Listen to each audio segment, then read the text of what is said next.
My name is Mitri Raheb. I'm a Palestinian, Arab, Christian, and a Lutheran pastor. I was born in Bethlehem, did all my theological studies in Germany. I served for 30 years as senior pastor of Christmas Lutheran Church here in Bethlehem.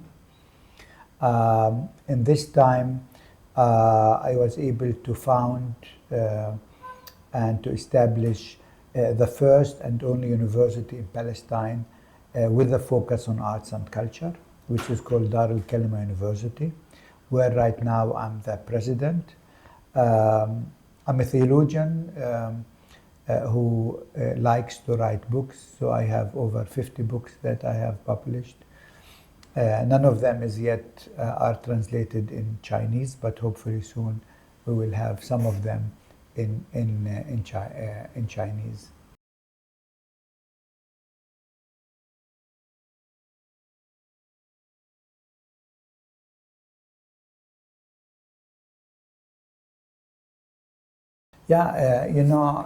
Actually, Palestine in the last 100 years was colonized by white Europeans, Jews, who came as settler colonialists, which means to settle in Palestine permanently with the aim of pushing the native people, the Palestinians, out of the country. This is what has been done in many countries in the world by European white people.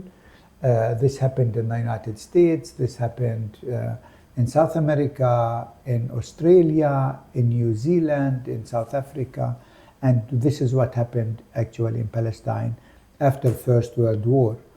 And we are still suffering under this settler colonialism as Palestinians.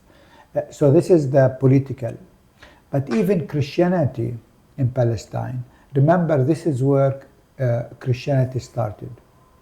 Jesus was born in Bethlehem, Palestine, not in Bethlehem, Pennsylvania. Many people in East Asia, unfortunately, they think Jesus was European, And if you go and visit our church in Bethlehem, Christmas Lutheran Church, you look at the beautiful stained glass windows, you think Jesus was Scandinavian with his blue eyes and blonde hair. This is another kind of colonization. I always, when I was in China or in Taiwan or in Hong Kong, I always started my speeches saying, remember, Jesus was an Asian. And people think, how come? Because Palestine is West Asia. Palestine is part of Asia. And Christianity reached China already at the beginning of the 7th century, before most of North Europe became Christianized. So there were churches in China before there were churches in Russia or in other parts of Scandinavia, etc. And we need to reclaim this Jesus who was a Palestinian, Asian person. And this is again part of decolonization that we need to do.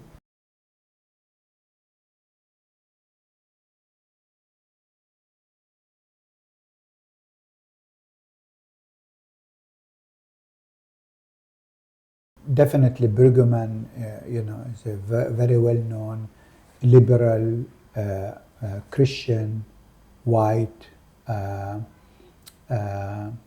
theologian. With lots of respect, I have lots of respect to him.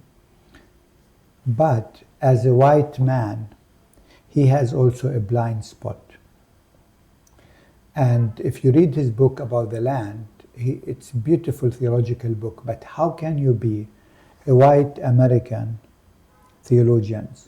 You write a book about the land and you don't mention the settler colonialism that happened in North America when white European people came to take over the land of the Native American people and to put them in reservations and actually to try to destroy their culture, their spirituality. That's the blind spot. And this is exactly what's happening in Palestine. Most of the liberal theologians are actually deep down Zionists because they take they keep confusing the Israel of the Bible with the Israel of today. And this is exactly what Brueggemann did in his book Chosen, ? He took it for granted that somehow the Jews of today and the Israelites of the Bible are the same. They are not the same. We have 2,000 years of history. But this is how the Bible was actually weaponized throughout history to support settler colonialism. And in my book, I write about Brueggemann in my newest book, and I compare him with another Lutheran theologian, Habel from Australia, who wrote a book about the land almost the same time. But later, when Brueggemann wrote Chosen, Habel wrote another book where he confessed as a white European settler in Australia that actually we need to listen to the native people in Australia, which Brueggemann did not do yet. Hopefully he will do it soon. So I think, again, Palestine and the genocide that's happening in Gaza today, I think is functioning like a magnifying glass. Now through it, you can see actually the harm that theology was doing, not only to Palestinians, to many of the people in the global south, including Asian people, because even theology was weaponized often against Asian people, say in North America around First World War, etc., etc.